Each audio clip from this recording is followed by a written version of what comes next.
جوانو، جب انسان نزاع کے عالم میں مبتلا ہوتا ہے، جب روح آدھی اندر ہوتی ہے آدھی باہر ہوتی ہے، تو اس وقت انسان کو تین ہیبتیں نظر آتی ہیں۔ ایک، مرنے والے کو ملک الموت نظر آتا ہے۔ اگر وہ نیک بندہ ہوتا ہے تو ملک الموت اس کے پاس اچھی صورت لے کے آتا ہے، خوبصورت شکل لے کے آتا ہے۔ لیکن اگر وہ گنہگار بندہ ہوتا ہے، بدکار ہوتا ہے، سیاکار ہوتا ہے، تو ملک الموت اس کے پاس ڈراؤنی صورت لے کے آتا ہے۔ دوسرا، مرتے وقت انسان ان دو فرشتوں کو بھی دیکھتا ہے جو ہمارے دائیں بائیں بیٹھے ہمارا نامہ اعمال لکھ رہے ہیں۔ مرتے وقت انسان ان دونوں فرشتوں کو بھی دیکھ لیتا ہے۔ حدیث شریف میں آتا ہے کہ مرتے وقت یہی دونوں فرشتے انسان کی آنکھوں کے سامنے آتے ہیں۔ اگر مرنے والے کا شمار نیک بندوں میں ہوتا ہے، اللہ کے محبوب بندوں میں ہوتا ہے، تو یہ فرشتے اس سے مخاطب ہو کر یہ مجدہ سناتے ہیں کہ جزاک اللہ خیرا،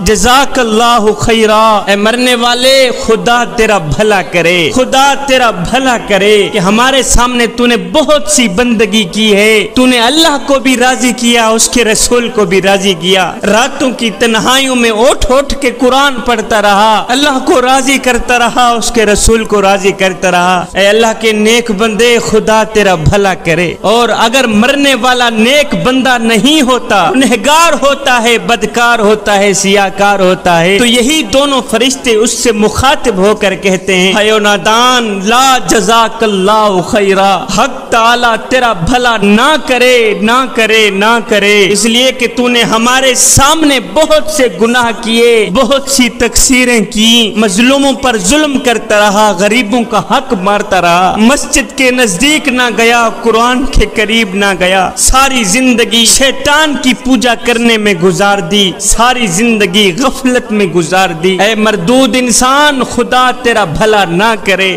خدا تیرا بھلا نہ کرے۔ میرے حضور علیہ الصلوۃ والسلام نے فرمایا کہ مرتے وقت انسان کو یہ بات معلوم ہو جاتی ہے کہ اس نے جنت میں جانا ہے یا جہنم میں جانا ہے، اس کا ٹھکانہ جنت ہے یا دوزخ ہے۔ جو شخص نیک ہوتا ہے، متقی پرہیزگار ہوتا ہے، تو اسے ملک الموت کہتا ہے کہ اے خدا کے دوست، خدا کے حکم سے میں تجھے جنت کی بشارت دیتا ہوں۔ اور اگر کوئی گنہگار بندہ ہوتا ہے، سیاکار بندہ ہوتا ہے، تو ملک الموت اسے کہتا ہے کہ اے خدا کے دشمن، میں خدا کے حکم سے تجھے دوزخ کی بشارت دیتا ہوں۔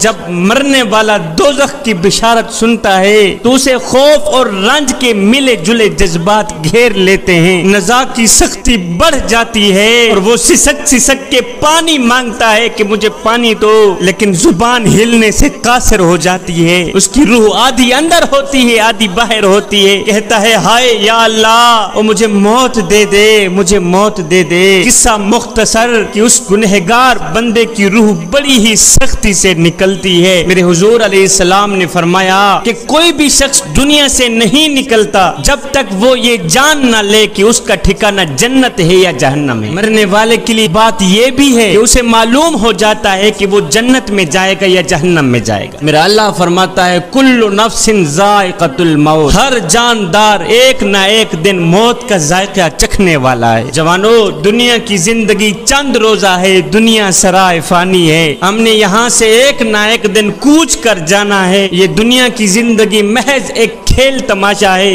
ابن آدم میرا مال میرا مال میرا مال کرتا رہتا ہے، مگر اے ابن آدم، تیرا مال صرف وہی ہے جسے تو نے کھا کر ہضم کر لیا، تیرا مال صرف وہی ہے جسے تو نے پہن کر بوسیدہ کر دیا اور صدقہ دے کر ساتھ لے گیا، بس یہی تیرا مال ہے۔ میاں زیادہ ہائے ہائے کرنے کی کوئی ضرورت نہیں ہے۔ میرے حضور علیہ السلام نے فرمایا مجھے دنیا سے کیا سروکار، دنیا کی مثال تو ایسی ہے جیسے کوئی سوار گرمی کے دنوں میں سفر کرے اور کسی درخت کے سائے میں کچھ دیر آرام کرنے کے بعد سوار ہو کر چل دیے۔ دنیا کی مثال تو یہی ہے۔ ایک دن سیدہ عائشہ صدیقہ رضی اللہ تعالی عنہا نے میرے حضور علیہ السلام سے دریافت کیا کہ حضور کیا قیامت کے دن شہیدوں کے ساتھ کوئی اور بھی اٹھے گا؟ میرے حضور علیہ السلام نے فرمایا ہاں، وہ شخص جو رات دن میں 20 مرتبہ موت کو یاد کرتا رہے۔ انسان کا ہر اٹھنے والا قدم اسے موت کی طرف لے کے جا رہا ہے، لیکن حضرت انسان کہتا ہے میں تو بڑے نفع میں جا رہا ہوں۔ اے حضرت انسان، آج تیری زندگی کا جو دن غروب غروب ہوا ہے یہ دوبارہ طلوع نہیں ہوگا. آج کا دن گزر گیا، اب جو دن باقی ہیں وہ گزریں گے. انسان ساری زندگی سوچتا رہتا ہے کہ لوگ کیا کہیں گے، میاں لوگ کیا کہیں گے، اور یار لوگ کیا کہیں گے. صاحب لوگ آخر میں بس یہی کہتے ہیں کہ انا للہ و انا الیہ راجعون. اے غفلت کی نیند سو کر 70 سال کی عمر برباد کرنے والے، 70 سال کی عمر ضائع کرنے والے، اب تو جاگ جا. اور تو دنیا میں ہمیشہ رہنے کا انتظام تو کرتا رہا، لیکن افسوس آخرت کی کبھی بھی فکر نہ کی، آخرت کی کبھی بھی پرواہ نہ کی. اور تجھے پتہ نہیں ہے قیامت کے بازار میں نیک اعمال کے مطابق ہی مرتبے ملیں گے. اگر اعمال اچھے ہوں گے تو جزا ملے گی، اگر اعمال اچھے نہیں ہوں گے تو پھر سزا ہی سزا، پھر شرمندگی ہی شرمندگی. چلو جو ہو گیا سو ہو گیا. اب جو دن باقی ہیں انہی دنوں میں اپنے کریم رب کے ساتھ اپنا معاملہ درست کر لے، پکی توبہ کر کے اللہ کا محبوب بندہ بن جا. اگر 50 درہم سے 5 درہم ضائع ہو جائیں تو کتنا صدمہ پہنچتا ہے، کتنی تکلیف ہوتی ہے کہ 5 درہم ضائع ہو گئے. اور نادان تو نے تو 50 سال کی عمر ضائع کر دی، ابھی تک تجھے خود پر افسوس کیوں نہیں ہوا. حکیم لقمان نے کہا تھا کہ گناہوں والی زندگی جینے سے تو بہتر ہے بندہ مر جائے، کیونکہ مرنا کوئی جرم تو نہیں ہے. اے بندے اگر مردہ بول سکتا ہوتا تو چیخے مار مار کے تجھے بتاتا کہ ہونٹوں کو ذکر الہی سے بند رکھنے کا نقصان کیا ہے. ایک بوڑھا چیختا ہوا،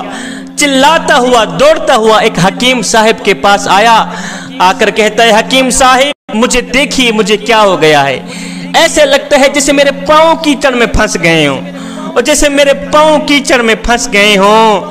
یہ سن کر حکیم صاحب نے کہا بابا جی اب دنیا سے ہاتھ اٹھا لے، اس لیے کہ اس کیچڑ سے اب تو قیامت کو ہی نکلے گا. جس کیچڑ میں تیرے پاؤں پھنسے ہیں، جس بیماری میں تیرے پاؤں پھنسے ہیں، اب دنیا سے اپنا ہاتھ اٹھا لے، اب اپنے کریم رب کے ساتھ اپنا معاملہ درست کر لے، اس لیے کہ اس کیچڑ سے اب تو قیامت کو ہی نکلے گا. جوانو یہ دنیا جس کی محبت میں ہم غرق ہیں، جس کے عشق میں ہم فنا ہیں، جس کی خوبصورتی اور چمک دھمک سے ہم متاثر ہیں، جس کو حاصل کرنے کے لیے نہ ہم دن دیکھتے ہیں نہ رات دیکھتے ہیں، نہ سردی دیکھتے ہیں نہ گرمی دیکھتے ہیں. جوانو تمہیں پتا ہے کہ اس دنیا کی حقیقت کیا ہے، اس دنیا کی حقیقت کیا ہے. میرے اللہ نے قرآن میں ارشاد فرمایا ہے کہ لوگو دنیا کھیل تماشے کے سوا کچھ بھی نہیں. دنیا کھیل ہے، دنیا تماشا ہے.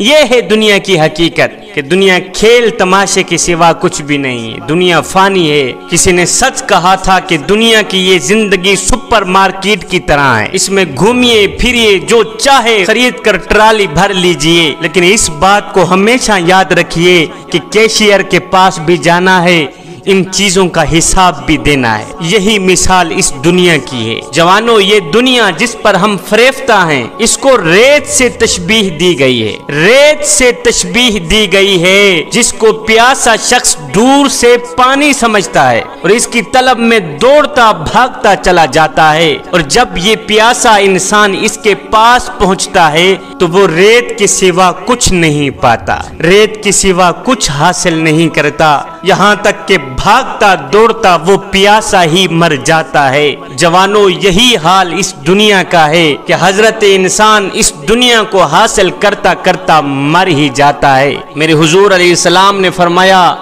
ابن آدم میرا مال میرا مال میرا مال ہی کرتا رہتا ہے، مگر اے ابن آدم تیرا مال صرف وہی ہے جسے تو نے کھا کر ہضم کر لیا، تیرا مال صرف وہی ہے جسے تو نے پہن کر بوسیدہ کر دیا اور صدقہ دے کر ساتھ لے گیا، بس یہی تیرا مال ہے. زیادہ ہائے ہائے کرنے کی کوئی ضرورت نہیں، زیادہ دنیا کے پیچھے بھاگ دوڑ کرنے کی کوئی ضرورت نہیں. دنیا کے پیچھے بھاگو گے تو مارے جاؤ گے، دنیا کی محبت اپنے دل میں رکھو گے تو مارے جاؤ گے. جس شخص کے دل میں دنیا بس جاتی ہے اس شخص کے دل میں اللہ کی محبت، اس کے رسول کی محبت کبھی آ ہی نہیں سکتی. جوانو اگر دل میں اللہ کی محبت بسانا چاہتے ہو، اگر دل میں اس کے رسول کی محبت بسانا چاہتے ہو تو پھر دنیا کی محبت دل سے نکالنا ہی پڑے.